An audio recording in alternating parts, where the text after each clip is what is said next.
Hey guys, this episode is brought to you by Weapon X Holsters, quality handmade Kydex holsters made right here in Southern Utah. You can stop by the store, 1397 West Sunset Boulevard, number 115 in St. George, Utah. Hey guys, welcome back to the Derick podcast. We are back in the vault this week. We have a unique guest today that should be fun. We'll have a lot of education. We'll go through a lot of things that I'm in the industry of. As a lot of you know, I'm in the gun industry, and we have someone that knows a lot more than me about guns today. So this is Catherine June Schneider. How you doing? I'm doing great, and thanks for having me. Appreciate it. I'm excited. Me too. We had a prior guest that had referred us to you to reach out to you. So Right. It's kind of fun. We're starting to get this network going. Yeah, I know who she is. Yeah. She's a great neurologist. Yes. Yep. Well, let's just start kind of your background. Go Okay. kind of introduce yourself, why you're here, and then we Okay. can just dive right into it. Okay, well, I'm actually an alien, if you want to say that, because I was born in Argentina, and I lived there till I was 8, and we moved up here then. But my experience with guns was none, zero. And then when the Watts riots, the second Watts riots in Los Angeles started, I was only about 3 or 4 miles from the epicenter, and I went and bought a revolver. Interestingly enough, now I knew nothing about guns. I just trusted my whole body to this gun salesman who actually sold me a revolver that had this incredible recoil. Yeah. So, which I didn't know about at that time. But the funny thing was that when I was buying the gun, I was in the gun store, and KABC television filmed me because they were filming people who were buying guns because they were scared of what was happening. And I was a teacher at the time in a continuation high school, and a lot of my students were what you would call tough. Okay, they'd been around the world, and they knew how to defend themselves. That's putting it nicely. Anyway, so they saw me on TV and buying a gun. So the next day I went to school, and they go, "Schneider, are you packing?" I said, "You'll never know." Because at that time it wasn't a big deal, but that's what I said, and they respected the heck out of me after that. So Yeah. So then I took it to the range a couple times, and I found out it really hurt when I shot it because it wasn't the right gun for a brand new shooter, and I never shot it again. And then fast forward to I moved to Central Coast of California, which is a cowboy area. And there were some unsavory characters who lived about 15 or 20 miles away from me in a little town. And I decided to get my concealed carry permit, which in California is very difficult to do, costs you money and takes a lot of time. But I did get it, and I was I was practicing at the range one day, and I have to point out that my son was killed at that point about 2 or 3 weeks before I was shooting. And those of you who've lost a loved one know that that's all you think about for a long time. And I got so tired of thinking about him and what happened to him, I went to the range, and because you have to focus and you cannot lose your focus while you have a gun in your hand, I found that I had some relief from that thought of him, and I started to really enjoy shooting. And then I got competent, and I heard some shooters one day next to me, not in the regular shooting range area, but in the big bay next to us. And I went over there, and they were doing competition tactical shooting, which is a type of shooting where they have different scenarios, 4 or 5 or 6 different scenarios in a bay. A bay is, for those of you who are not gun knowledgeable, a bay is an area that has big berms up the side and at the end, and you should set up targets in that, and then you can shoot safely without hurting anybody or the bullet going where it doesn't want to go. Anyway, so I went over there and watched, and I went, wow, look at this. They're moving around. They're shooting targets. It's like real life. And I got totally hooked in that. And for the next 6 to 7 years, I spent every weekend I could, and a whole lot of money, more than I'm going to admit, That's expensive. Because by that time I had one gun, but of course then I needed another Sure. and another, but I got fairly competent, and there weren't very many women shooters, so I was shooting mostly with men, which made me rise to the occasion more, and they were very helpful. People on the range, I found out, and if any of you've never been, people on the range are really nice. They want to help you. They want to make sure you're safe. They'll help, give you advice all the time, maybe more than you want sometimes, but it's, and as a woman, they kind of take care of you somewhat. So, which I didn't feel I needed, but it never hurts. So I started competing, went all over California, shooting and competing in tactical pistol, which is you're standing at the firing line. There are targets in front of you, some of them close, some of them far away, some metal, some cardboard. Some of them move, some of them don't. And you have no chance to practice that before it's your turn. You can look at it and plan it out in your head, which is one thing I loved about shooting because I had to focus. I had to keep my mind on what I was doing, and I couldn't think about other things. And those of you that are older, and I'm older, I'm 82, you know that it's hard to have focus. As you age, you tend to lose it easily. Well, shooting made me regain the focus that I thought I had lost, and I'm able to maintain the focus because I shoot regularly. So I just fell in love with the sport, and it is a sport. As I mentioned to people who don't like guns and disapprove of them, you could take a gun and put it on the kitchen table and leave it there 20 years. It's never going to hurt anybody.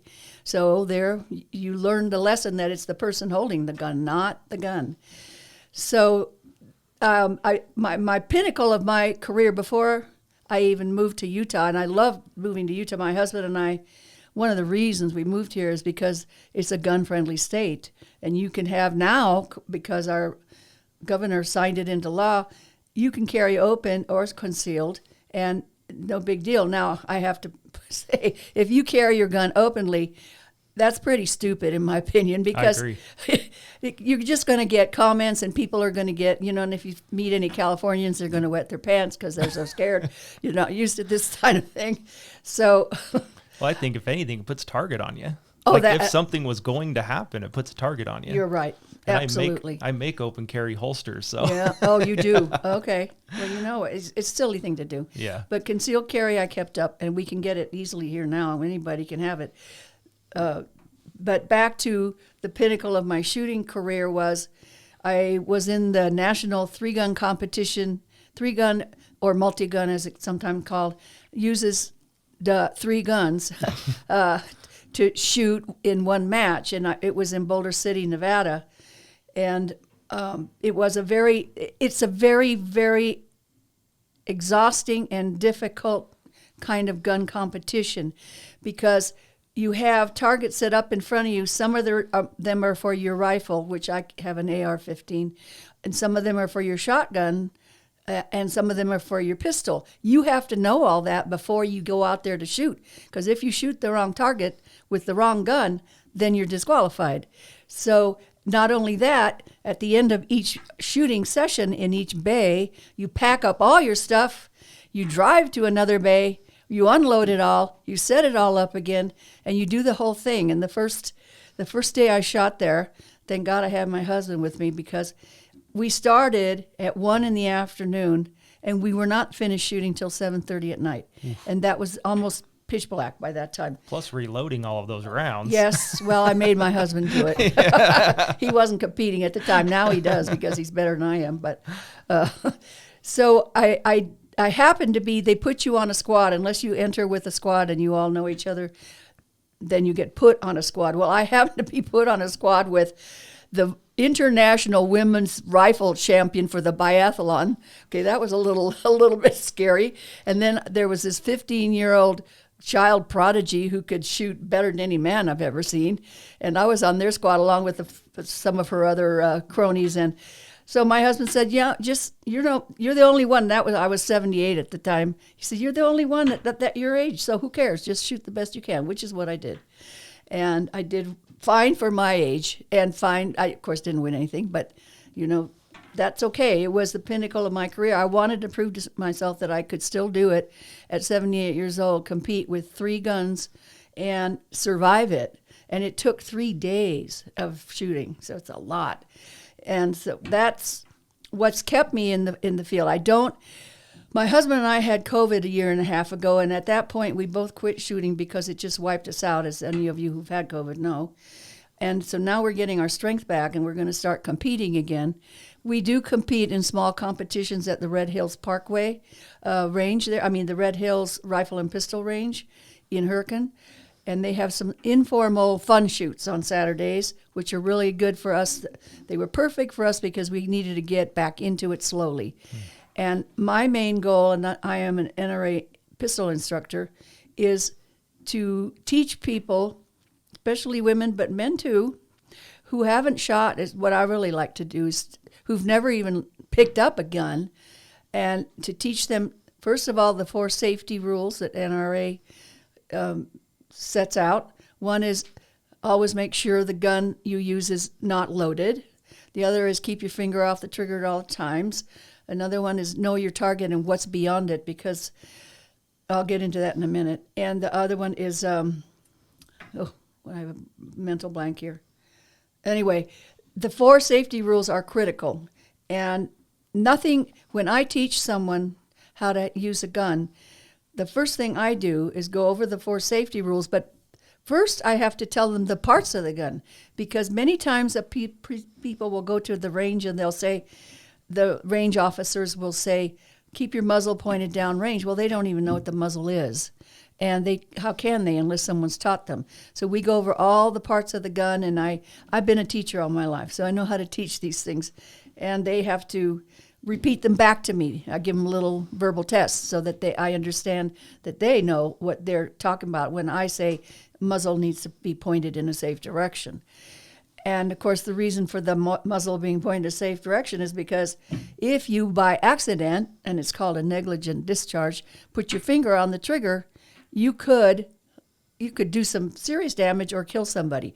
But, by the way, most of these accidents that do happen to the shooter themselves, and they shoot themselves in the leg or the foot or something. So it's not like there's lots of people out there shooting other people. It's not. So I feel very strongly about the safety issues. I also feel if you're going to get a concealed carry permit, you need to practice. You need to practice at least once a week or twice a month. There is no point in having a gun if you're not familiar with how to use it. It's actually dangerous, and it's just plain foolish. So we practice, my student and I usually just take one because that's enough, shooting scenarios that if they're getting it for just defense, which is fine, how would you act if somebody came in your home?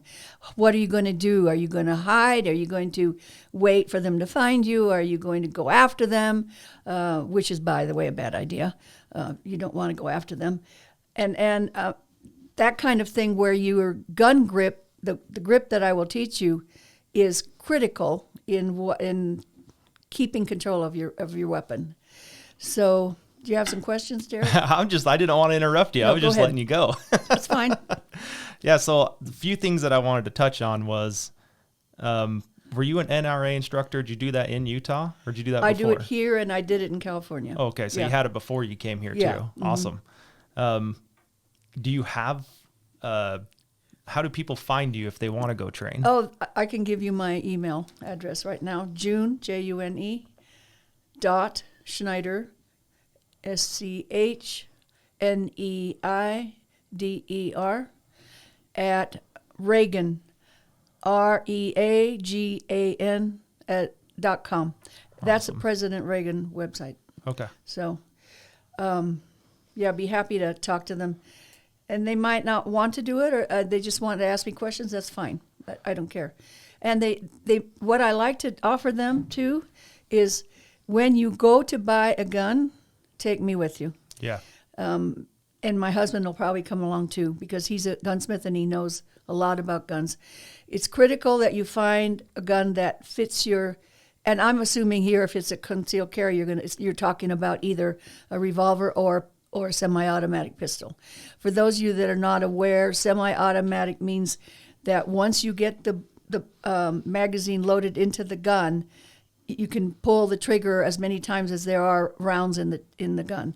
So you could, depending on the gun, it's between 7 and 10, or if you have a bigger magazine. Magazine is not a clip, by the way, it's a magazine. Depends on how big the magazine is. So that's, no, I lost my train of thought. What was that? You use semi-automatic and revolvers. Oh, yeah, the semi-automatic has more parts that can go wrong with it, which is why some people say, oh, it's not as easy to use and you need to know this and that and the other. But I find that the semi-automatic, even with a fairly short barrel, is more comfortable than a revolver. A revolver tends to have more recoil or kick, and I've seen women at the range shooting. Okay, first of all, they go to the range with their husband or boyfriend or uncle or brother or a son, and they put a 45 in their hand. For those of you not familiar with 45, it's a big round, it's a big bullet, and it'll kick like heck, and it's very, very loud. So you give this to the new student, and they don't like it. They don't like the noise. They don't like the push. They weren't taught the proper stance. They weren't taught the proper grip. And that's it for them. They're done. Yeah, scary. And it's awful. Yeah, it's scary. So really, beginners should be shooting a 22, because the 22 round is far less recoil and far less noisy. And if a person, and there are many people in this world who are afraid of the noise of the gun, and that's okay. In fact, you should be afraid of a gun. It is a weapon, so it's okay that you're afraid. When you're taught the safety rules, though, then you should not be so apprehensive about what you're doing. Do you have a question? I mean, that's when you learn that it's a tool instead of a killing machine. Exactly. Yeah. Right, exactly. So, and revolvers are easy in that you can load them easy. That revolver means round and that it revolves, and so the chambers you put the rounds in, or bullets as people call them, is easy. You just stick them in and flip it shut. But like I said, the drawbacks are recoil, and if you have a long enough barrel, a revolver's heavy. Mm-hmm. And then that means you've got to carry a heavy gun. That's why I recommend probably semi-automatics for most people. And you can get really good ones now, and they're not real expensive. Yeah, my history on that is I went and got a revolver because I thought it would be super cool. Had a laser on it, 38 special, and that was my first concealed gun. And I think I ended up trading that in for a hunting rifle. Yeah. And now I don't even own a revolver now. You don't? So No, I guess that's not true. I have one that's like a show one, but I don't shoot it. It's a 22 that's kind of for show. Oh, well, that's fine. Yeah. Some people, they have a lot of guns, some people, that they never shoot. Yeah. It's just they're collectors. Well, my grandpa, one thing that he's done is he's kept guns that when he dies, each one of the grandkids will get one. And that's kind of been his thing his whole life. Wow. And they're doing their will and stuff right now, and he brought the list down and showed it to us to make sure everyone was okay with it. And that was what I got, was his show. It's a shotgun that's got a bunch of scrolling and stuff in it. It's a showpiece. Yes. And he's like, no, you can't shoot it. And I was like, I've got 4 shotguns. Yeah.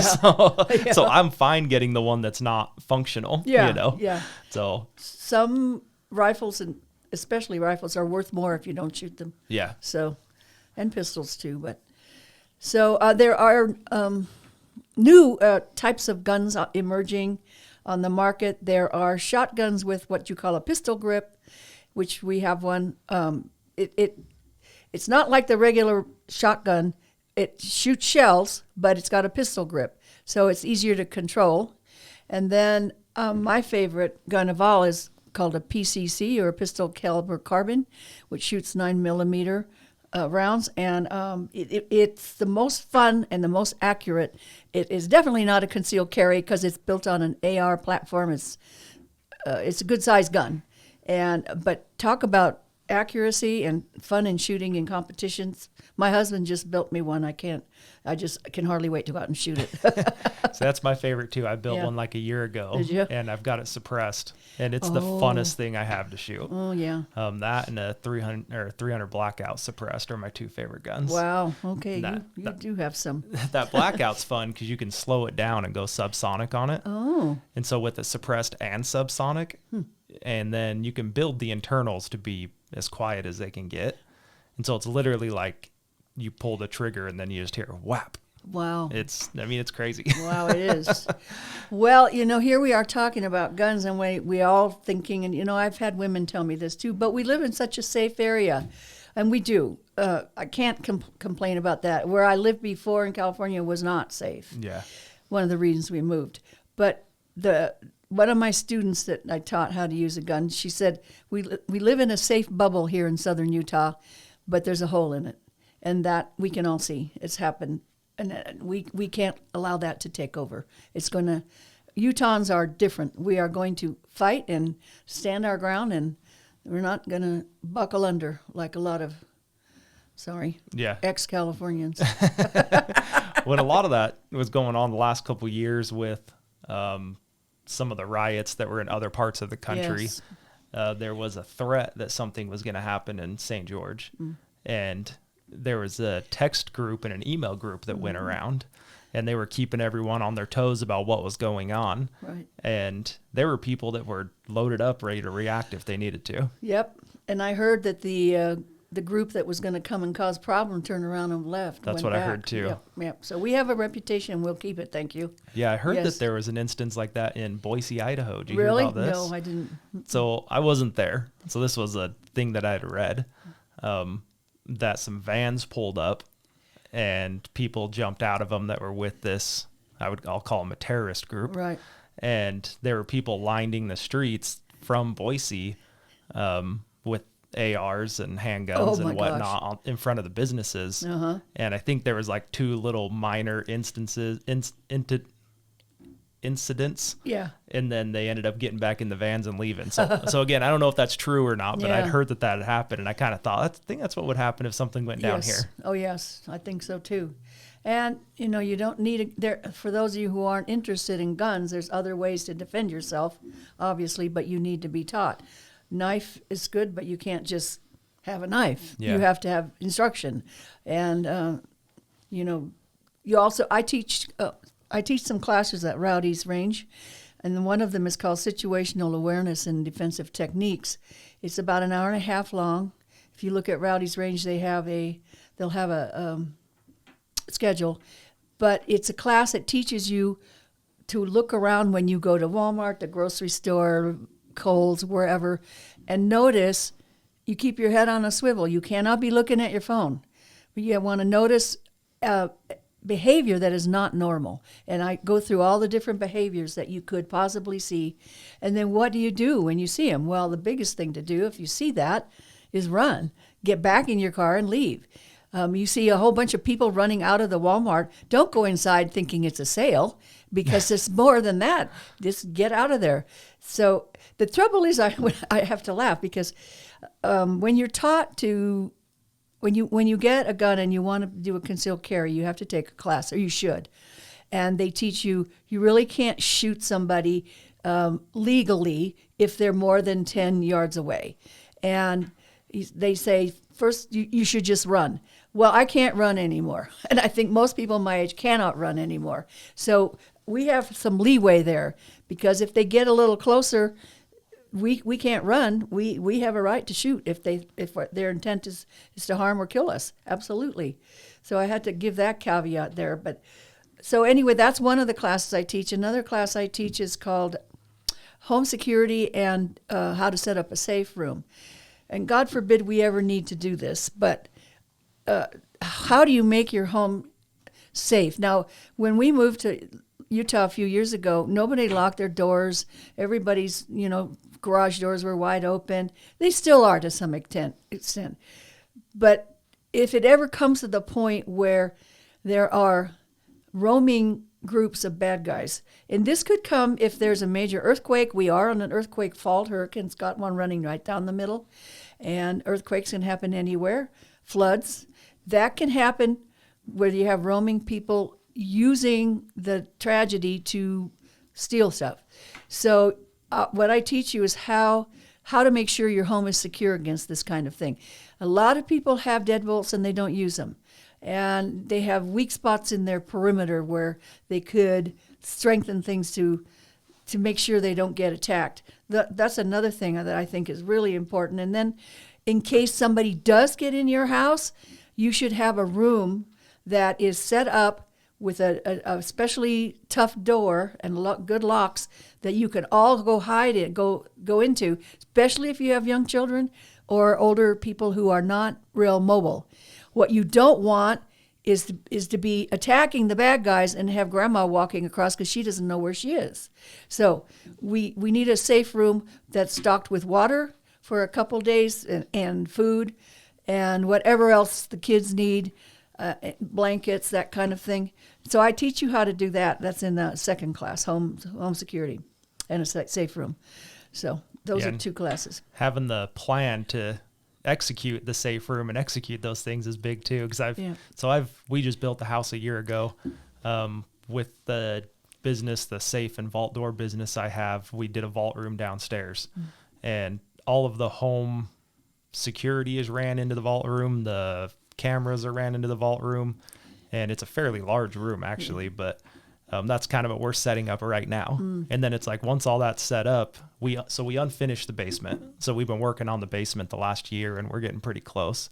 Then we'll get that door up and get it secure. But having the plan for us to get from where we are to that room and get locked down is the next step. Yes, because you have to actually practice that plan. I mean, my husband and I talk about it, and there's only the 2 of us, so we're lucky. But you have to make sure the kids know where to go.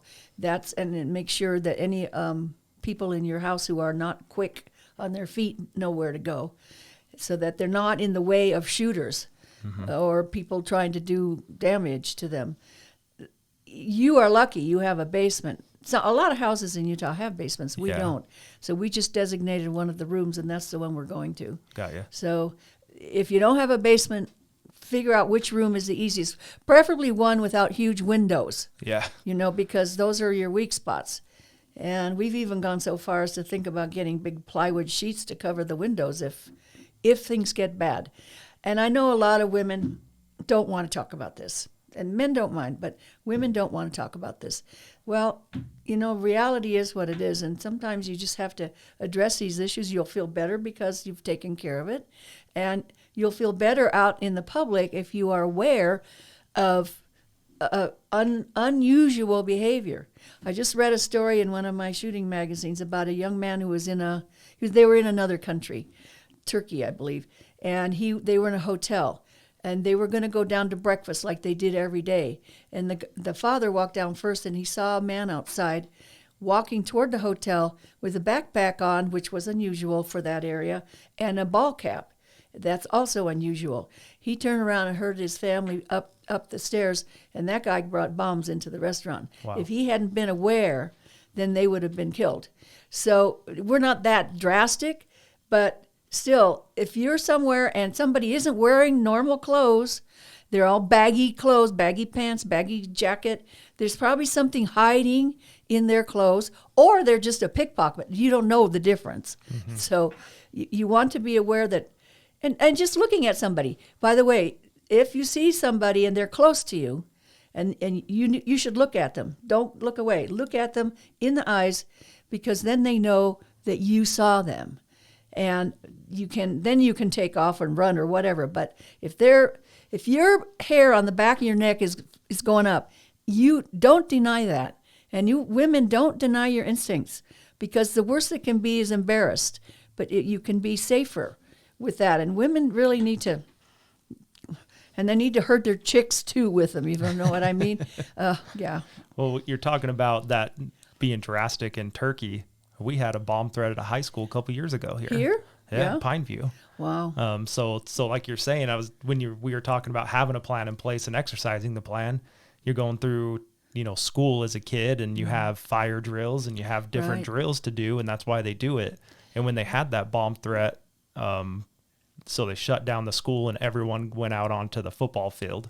And that was at Pineview, it's lower than where the school is. It's built down. And then they all kind of went out there and then figured out the situation. But there was a backpack, I believe it was a backpack that was smoking in the cafeteria. Oh. And a couple of the students saw it, alerted, whoever, principal, teachers, resource officer, whoever, and then they evacuated the school. So it's not that far off of things it that we isn't. deal with. No, and you never know. People are so crazy these days. And Las Vegas is 2.5 hours away. Yep, that's a quick drive on the freeway. Yes, it is. Yep. So be aware for your family and yourself. Yep. Okay, what else do I need to talk about? I have... You got anything else you want to? I mean, I've got notes here. We can start going down. Okay. Let's go now. Why is it important? You keep on stressing women. Why is it important to you to educate women and be able to get them comfortable? Okay, that's a good question. I especially like to instill in women, but also I've conducted. This is necessary in some men. The sense of power and the sense of competency that shooting a gun well gives you. It's not like, oh, I'm going to kill somebody with it. No, that's the last thing you ever want, because it's awful. It's awful. You will go to court. You will get sued. You will be put in jail temporarily. But still, we don't want to do that. But the sense of power and empowerment that shooting gives you is really hard to describe. But I've had all the women that I've ever taught, and some of the men too, obviously, feel like I can do anything now. I can do anything. Look what I can do with a gun. And it just, it's a gift I want to give back. So yeah, to be able to gain that security, be able to gain... Yes. Being able to protect yourself. I mean, just basic needs as a human being. Right. Yes, and also when you are competent in anything really that's physical, it gives you a certain stature. You walk taller. You carry yourself confidently. You're not an easy target. You're not a victim. I also teach a class, NRA class, called Refuse to be a Victim. One of the things I teach is walk tall. Look around you. Be confident in the way you carry yourself, because the bad guy's not going to come after somebody who looks like they might fight back. They're going to come after somebody who's hustling along, looking at their phone, kind of hunched over, and not paying attention to anything. So, yeah, the shooting has done for me what really no other activity that I've engaged in has done. Given me a huge amount of self-confidence. My family, they accuse me of being people watcher. And so when I'm in restaurants, when I'm in, different situations, I am that guy. And I'm not even, now I do it as like assessing the situation. Right. But growing up, I was always, you're at a restaurant and I would listen to this conversation from these people and doing this. And now it's like, if something did happen, who do I think my allies are? Who do I think is the threat? How do you exit is number one. How do you get out of the situation? Right. Last thing is to have to fight in my mind. Yeah. Like I just want to remove myself from the situation. Right. So my son, I have a 1-year-old son, and you can already tell that he's that. When we're in in stores or restaurants, he's always checking everyone out. He's looking around. He's doing everything. Doing like Daddy does. Yeah, and I laugh about it because it's like I never noticed I did it until it was pointed out to me. Oh. Like I thought everyone did that, I guess is what I'm saying. No. But it's not the case. They don't. I just taught a lady a few weeks ago to look around when she took my class. I said, look around when you leave Walmart. Guess what? I saw her at Walmart walking out, and she had a face in her phone. I felt like saying, oh, Lisa, stop that. You should have went and grabbed her purse. I should have. I didn't want to embarrass her, but and assessing, if you're out in public, assessing, like Derick said, exit routes, and sitting where you can see people come in the door. I always let my husband put his face the doors. If he wasn't there, I would, but he always does that. And as he points out, don't fight them. These guys don't fight fair anyway. just you don't want to. I know some people say, "Oh, I just punch their lights out." No, that wouldn't work that way. And they'll not be a movie. No, it's in a movie. Yeah, they don't fight fair. Let's put it that way. You don't want to engage them in anything like that. You want to get out of there and get your family out of there. Yes, right. What was so I was born in '89, so I was 3 when the riots happened. Okay. What's your experience? What do you remember? Is there any? Well, I didn't go to it, obviously, but it was all a few on miles. Is that what you said? Yeah, a few miles away, and it was scary. They were dragging people out of cars and beating them up and killing them and torching all the businesses. This was in South Central Los Angeles. And this is the Rodney King one, right? Yes. When the police got off. Okay. Yeah, yeah, and because it so easily could have spread. And I think all these poor people in these cities like Seattle and Portland and all that they must have been terrified, because who knows when they're just, and they did. They went in groups and went around and intimidated homeowners. Yeah. They did do that. So we don't ever want to be in that situation, and we will pray that that doesn't happen. But better be prepared. You yourself will be happier and more confident if you are prepared. And I'm not saying buy a bunch of guns. You don't need a bunch of guns. Yep. You need one that you can shoot well. Yeah. Yeah. Well, then, what do you recommend if someone is just not a gun person? Do you do pepper spray? Do you do tasers? What's your thought? Pepper sprays are good. Tasers are good. You have to get comfortable with tasers, though. And you have to know how to use pepper spray. Otherwise, if it's windy and you use it, it's going to come back on you. True. Yeah. And they have all kinds of things that are available at most gun stores. They sell that, too. And, that's what I would do. Okay. Because, I know women who take classes and they say, I can put any man down. Usually, by the way, when an assailant is going after you, he's got a sidekick somewhere. They very rarely act alone. They almost always act in teams. And so, you may put him down, which I doubt, because men have way more muscle. I don't care if he's a wimpy man. He's got more muscle than most women. I happen to know that firsthand, but I won't go into that experience. But don't try and take them down. Don't try and engage them in a fight, because you'll lose. Somehow you'll lose, even if your husband tries it.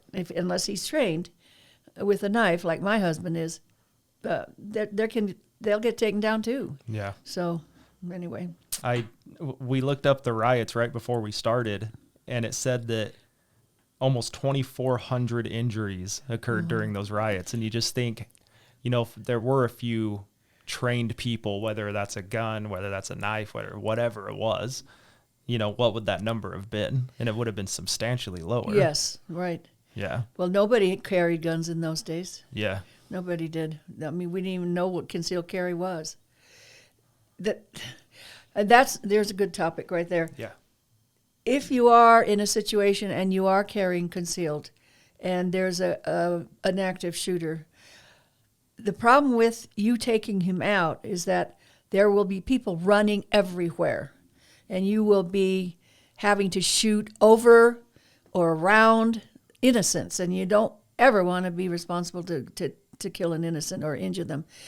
That's not an easy thing to do. You think, oh, well, I'll just pick them off. No. Right. There was a concealed carry man in Texas who one of the active shooters came in and shot up a church. Yep. He did pick him off at 14 feet 3 inches, which is really a long way for a handgun with that kind of chaos going on. But he was an excellent shot, and he had been practicing. I think he had some experience in the military, and he did get him right in the head. But that's not the norm. When you go to shoot somebody, this is a rule that you have to make sure you learn. If I shoot him or her and the bullet goes through them, what is behind them? Is there another human? Is there an innocent? Is there a child? Is there a grandma? It's behind. And that's really hard to figure out, well, do I shoot now or wait till the innocent is out of the way, and then meanwhile, what does the bad guy do? It's not easy. It's unpredictable. Yes, very, very. When you were talking about the practical shooting courses, the tactical courses you were doing, that's kind of what they're trying to get you to think and what your mind needs to process in those type of scenarios. Yes. That's why I like doing that kind of competition. It got me thinking about, okay, I got to shoot here, but there's a bad guy over there, and now I got to shoot over there. And even though they're only paper bad guys, they're still representative, and that's why I find it excellent. They have these competitions at Red Hills Pistol and Rifle for people. It's called SUPS, SUPS. It's a practical association for practical shooters. Yep. And this is what they focus on. But you have to have shot for a while on the range in a controlled situation before you do anything like that. I've seen people brand new brought into something like that, and it's not a good thing. First of all, they haven't learned to be safe with their weapon, and second of all, they'll freeze. Yeah. They just won't know what to do. So the best thing to do if you're interested in that is to practice at the range, get some good lessons, practice at the range, go watch one of them first, and then see if that's something that you're interested in. And many people aren't. Many people are not competitors. They just want to do it. Yeah. Mm-hmm. When my buddy and we went out there the first time, we were intimidated, super intimidated, and I was very comfortable with the handgun. So we went out and we got teamed up. I think I might have told this story when Alex was on, because it was Alex and I that went and did it. Anyway, we got teamed up and we were awful. Shooting at a pop can at a hillside there's no parallels to any of this stuff. So yeah, like I love what you're saying, because I've been out there where a guy is maybe shooting a brand new gun or doesn't even know the basics of shooting a gun, and it's almost like, hey, just shut this down and take him into the next bay and take an instructor with him and have him go through that and practice it. Yes. But once you can get proficient in that, which I've never reached that, my buddy Alex travels and does some competitions. I was more focused on pushing holsters than I was, training and doing all that. Well, and you've got a child, so life is different. Yeah.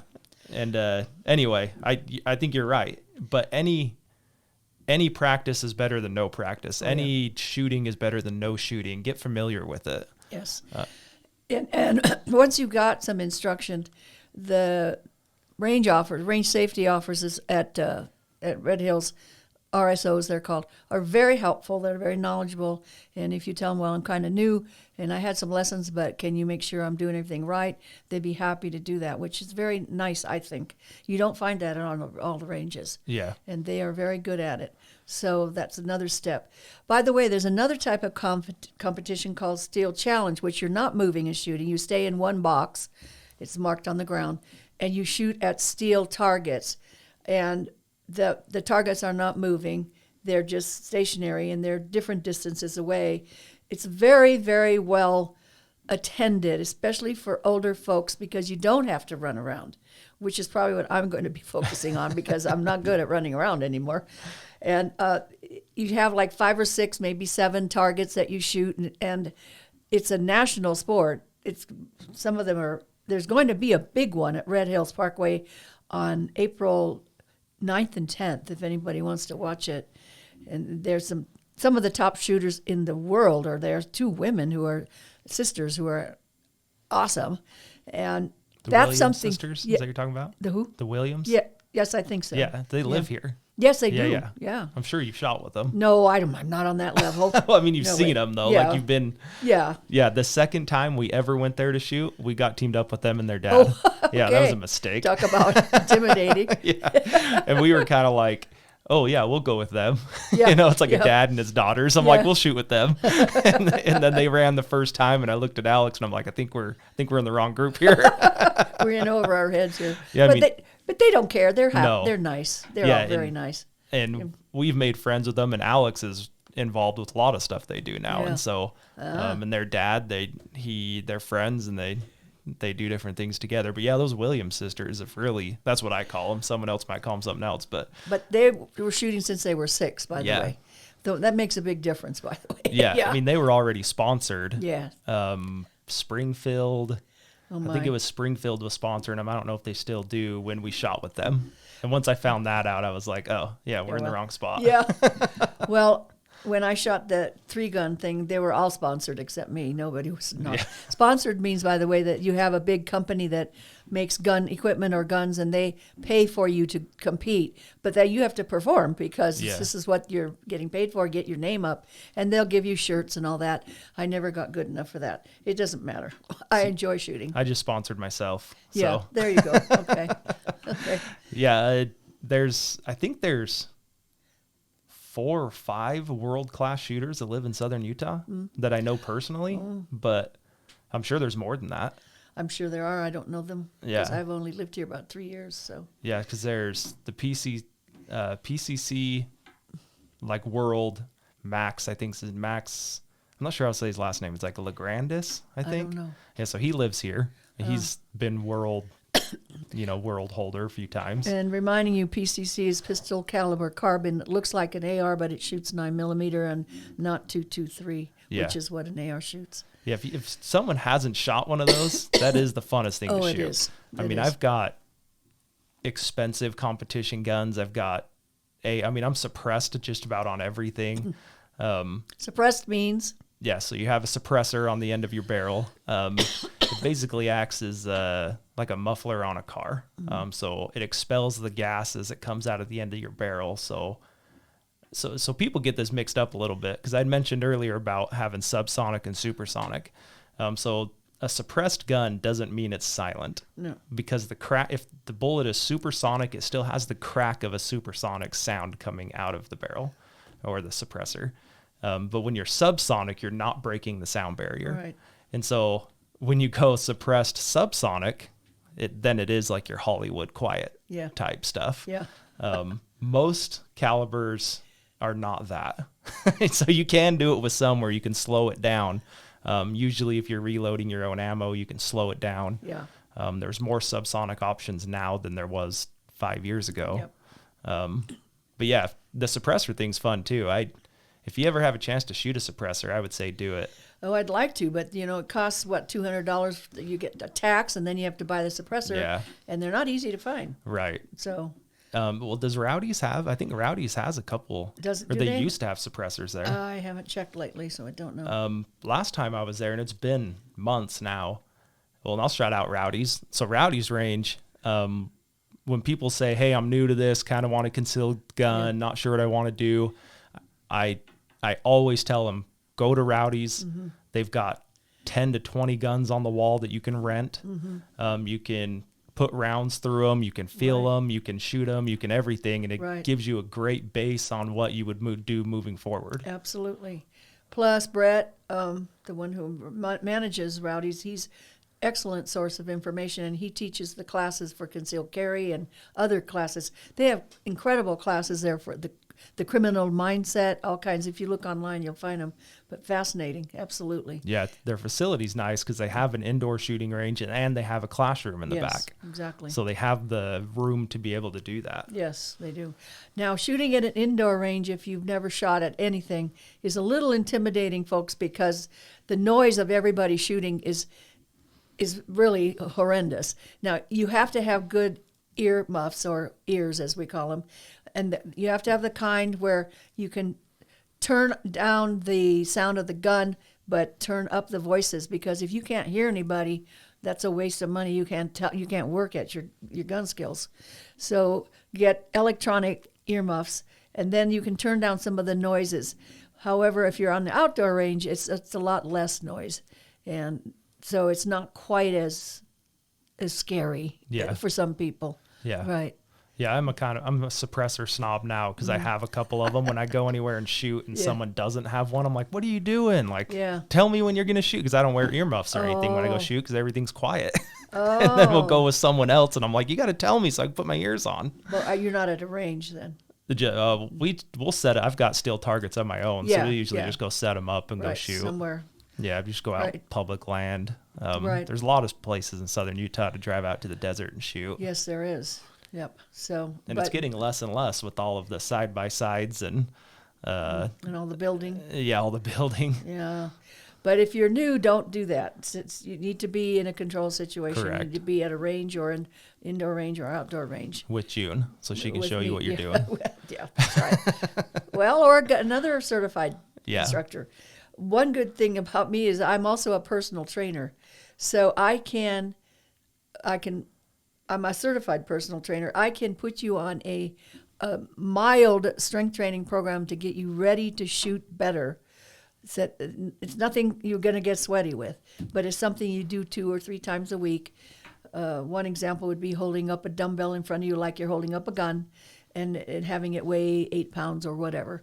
And because your arms will get tired when you shoot, and you very tired. So you need to be in some kind of decent condition to carry on a shooting session. Yeah, to have a proper grip and proper stance. Yes, I mean, I've seen men and women where if you're not used to that, it gets heavy fast. Yep, it does. I see, speaking of stance, I see a lot of women and some men who stand up, feet planted square, and lean back to shoot. And subconsciously, they're afraid of the noise or the gun or both. And that is not a good position. So I would show you the proper stance, which is a kind of a semi-bladed position leaning forward. It also tells your attacker that you mean business. You are not here to be another pretty or handsome face, and you're scared of your gun and you won't shoot it. If you lean back and look at him with big wide eyes, he'll figure, shoot, she's not going to shoot. Yeah. So you have to have the proper aggressive stance. And this does not come naturally to most women and some men. Yeah. It's not. Yeah, I would say most new shooters, men and women, mainly women, and I think it's because the gun's heavy, and so they're compensating by kind of leaning back. But whenever I go out and shoot with people, guy or girl, I'll let them know, like, hey, this is what you're going to do. This is how you're going to stand. This is how you can lean forward. This is how you grip the gun. But before they shoot, I let them know, like, hey, I'm probably going to put my hands on you. I'm going to tweak you and make you.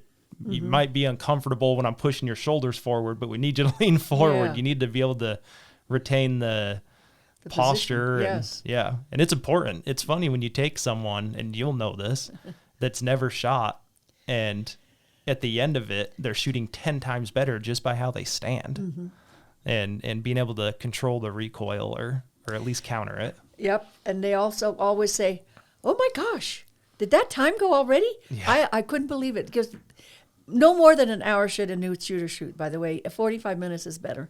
An hour is a long time to focus mentally, especially as we get older. But 45 minutes is fine. But that hour will go by like you just blinked and it's gone, because you are so involved with what you're doing. And you have to be. Yeah. Yep, you have to be, because I have seen people at the range holding a gun and turning to their partner next to them, and the gun comes around with them, and they're muzzling. It's called muzzling, because that's the part of the gun that the bullet comes out of. Their partner or anybody over there. Yeah. And that's just a huge no-no. Huge. Yeah. That's the first thing that I'll tell people is, hey, after you shoot, because people will shoot something and they'll hit it, and they usually will get excited, and then that's when they turn and face you. And so I'm always ready with my hand to either take the gun from them. Worst case, I got to take the gun from them, but keep their forearms pointed the right way. Right way, exactly. And we don't say just pointed down range, because you could be anywhere. You could be in a field. You could be in a situation at home. There's no range. You just don't want to point the gun at somebody you love or care about. Yeah. So that's critical, and it's called muzzle awareness. I was shooting in a competition a couple years ago in California, and they had the boundaries of the shooting area was 2x4s, and I stepped backwards and fell all the way onto my back, but the gun muzzle never moved from facing downrange away from the people. And so that was just a training. That was something that I just got in my head. Yeah. You have to. You can't be casual when you're holding something that can kill somebody. Right. Yeah. That's great. Okay. We're about at an hour. Okay. We can kind of wrap it up unless you got something else. I think I pretty much said what I need to say. Yeah, I think we've gone through a lot. Yeah. Tell us one more time, because I think it's important that people see this. So you started really getting into it when you were 72. Is that what we decided? Yes. So started getting into shooting when you were 72, and you're 82. 82 now. So you've got 10 years of it. And people, because this will be on audio and video. So Okay. people that are on audio, I just wanted to kind of paint them a picture of it's not too late to start. No. It's not. If you take the right training, you can be comfortable. You can be confident. Yes. Just in life, not even in a life-threatening situation, but just in life, it can add confidence to you. Absolutely. It's like I mentioned earlier. Okay, I have experience with this whole COVID thing and getting older and losing focus and all that, losing strength, losing desire. But we got over that. It all comes back with time. But the focus for older people, you really have to work at it. You have to work at not letting your mind just drift all the time. You have to think about something that's really important to you and deal with it. So this is one of the main reasons about shooting that I think are critically important, that you have to focus, and you will focus. And if you get on the range and you're losing your focus repeatedly, that's the time to stop. That's the time to say, okay, I'm tired. And you can say that. It's okay. You get tired shooting. It uses your whole entire body and your mind as well. But another thing that I thought of was that we have synaptic connections in our brain and throughout our body where the nerves are near each other but not touching, and they send electrical impulses across to other nerves who carry it to the brain, and we then move or don't move or whatever it is we're going to do. What happens as we age is those synaptic connections start to deteriorate. But when you start shooting, it's a new skill. You could do it with bowling. You could do it with pickleball. You could do it with a lot of things. But you create new synaptic connections. So it's an anti-aging thing almost, that you are now becoming more competent as you progress through the training so that you can feel your body is reacting, which it will. Because just like Newton's law, things at rest want to stay at rest. The more you sit, the more you wants to sit. So we're not doing that as we get older. We can't, because life is too great and we don't have a whole lot of it left, some of us. So we are not going to sit around for the rest of our lives and just let things happen to us. We're going to take the bull by the horns and start happening things. Yeah. Yeah. That was perfect. That's exactly where I was trying to lead it to. Okay. Is I'm sure you feel more being active has made you feel better throughout the last 10 Absolutely. years. The mental focus. My grandpa's strong with that. He's always doing stuff with his mind. So they're in their early 80s. They're probably about the same age. And he's always trying to push his mind to just keep him young in his mind, Right. I guess. Right. Yes. And it works. You can't just accept the fact that I'm too old for that. Forget that. Yeah. No, you're not. You're not. You just need to take the bull by the horns and do it. Find somebody to help you. I don't care what it is. If it's shooting, great. If it's not, whatever it is. Something new so your brain stays active. You can't just sit around and watch TV or your computer. Yeah. Don't do that. Okay, 2 things and we'll wrap this up. Give us your email one more time. Okay. June.Schneider at Reagan, as in President Reagan.com. JUNE.SCHNEIDER at Reagan, REAGAN.com. And then if people want to come train with you, if they just want to talk to you, if they want to connect to you, they can reach out to you that way. Yes, you can. That'd And be then fine. one other thing, is your husband advertising that he's doing gunsmithing? 'Cause No. we need some We need a good gunsmithing in gunsmith. town. Yeah, he's not. He was working at Ace selling guns, but Okay. He hurt his shoulder, so he's home, and so he's able to do gunsmithing. Yeah, Awesome. and he also loads, so he knows how to coach people with loading. Yeah. Yeah, he's really good at it. Awesome. He outstripped me. I taught him what he knows, and he went way beyond me. Okay, June, well, I appreciate you coming. Oh, This has thank you been for fun. having me. Yeah. Thanks for all your knowledge. That's a lot of cool things that I think people can mull over. And then not only that, like you were saying, going to a range a lot of the times can be intimidating. And it's been intimidating for me, like I said. And so if anyone does want to go out and get the right training, have practice, I mean, you can look me up, you can look June up. There's people out there to help you do it and help you get comfortable. Yes, you don't have to go to the range by yourself. Right. If you're scared about that, I'll go with you every time. It's up to you. Right. Okay. Good point. All right, guys. Thank you. Episode 38. Well, if you like the episode, please share it, comment, like, push our message further. We're trying to bring quality people to you every week, and I feel like we've done that for 38 weeks now. So appreciate you guys, and we'll see you next week.